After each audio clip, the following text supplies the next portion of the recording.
Dorothy Brown says she got into tax law because she didn't want to deal with race at work. She's a black woman academic from the South Bronx. She says she faced racism every day of her life. So when it came to choosing a career, she went with math because numbers. I mean, with numbers, there's no way that something that's as straightforward and numerical as the tax system could deal with race, right?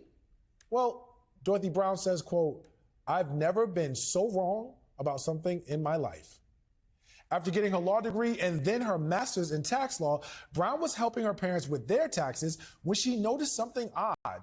Now, they were married, but they didn't seem to benefit from the tax breaks that one should expect to see from a married couple.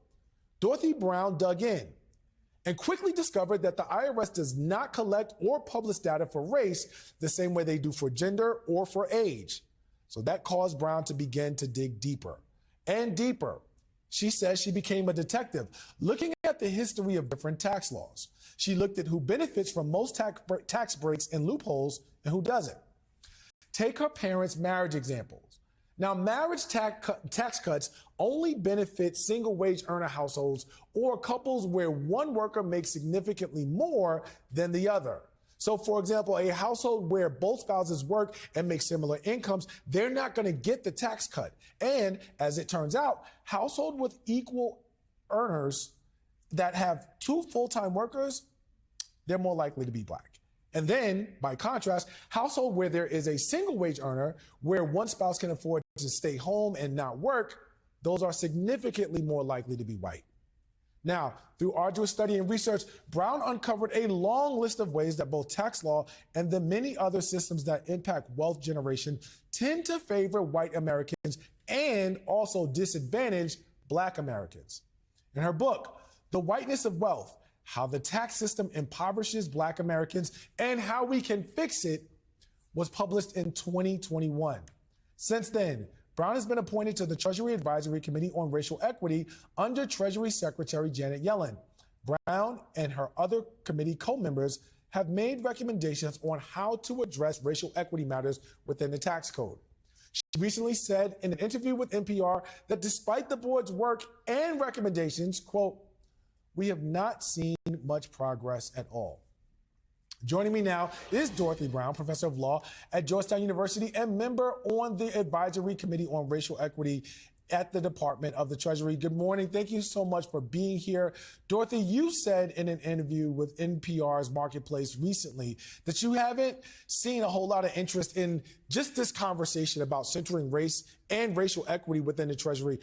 Why do you think that is? Because Treasury doesn't see racial equity as something that they should be focusing on. They haven't historically. They give lip service to it under Secretary Yellen.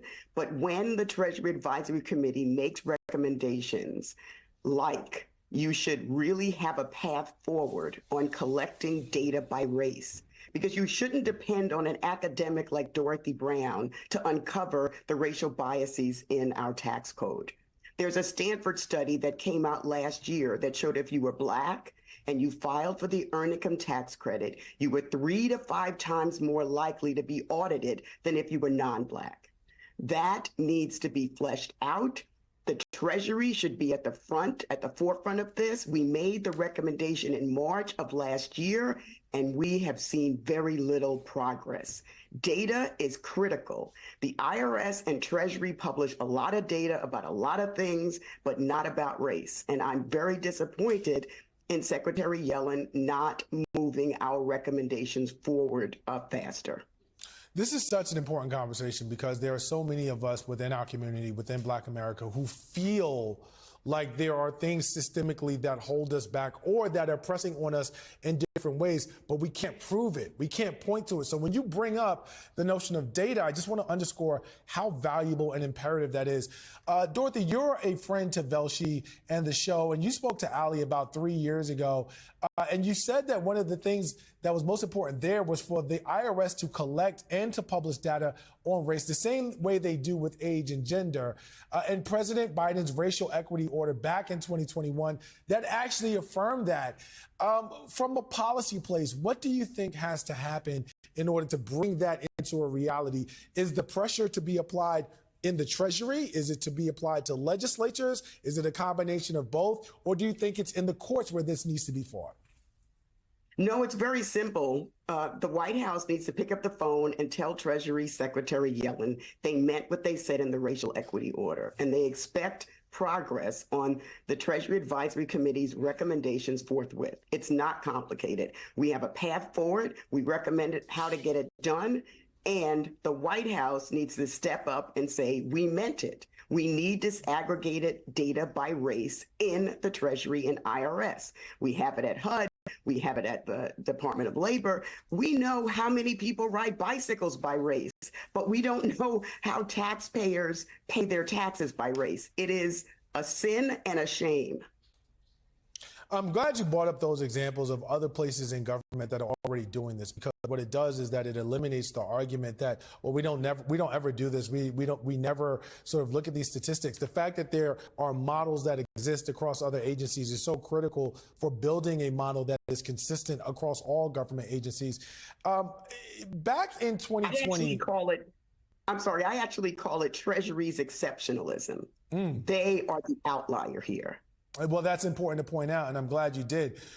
Back in 2020, there were a lot of folks from different communities, a lot of white Americans, for example, who had questions about how to show up, how to be allies. And right now, you've said that it's important for white Americans to engage with the subject of racism and wealth accumulation and racism in the tax system as well. You've mentioned that this sort of allyship is helpful and impactful for white Americans to be forthcoming about in terms of intergenerational wealth and about their experiences with wealth building. This is not done to shame anyone for what they've been able to achieve, but to help illuminate the issues around disparities. Can you talk about how critical this piece of allyship is for people who are invested in building greater equity? It's very important because you may be sitting you're a Black employee, you may be sitting at the cubicle next to your white colleague, and your white colleague is sending their children with the same salary, which is a big assumption based on race in the labor market, but with the same salary, your next door cubicle person can send their kids to private school, lives in a really nice house, and you're like, how come I can't make it work? You, Black employee, if you're a college grad, you're more likely to send money to your parents. Your white peer is more likely to get money from their parents. And if white Americans talk more about this hidden form of wealth, what I call interfamily transfers, then Black Americans see we're not doing anything wrong. We've got a tax system that we are paying for, but that are stripping us of wealth. We have a Treasury Secretary that doesn't seem to want to move the ball forward. And we have this intergenerational wealth advantage that white Americans have that often don't want to talk about. But I will say, Charles, since my book came out, I've gotten emails from white Americans telling me their story and saying, I want to be an ally. And let me tell you how my whiteness helped me financially. Dorothy Brown, thank you so much for your important work.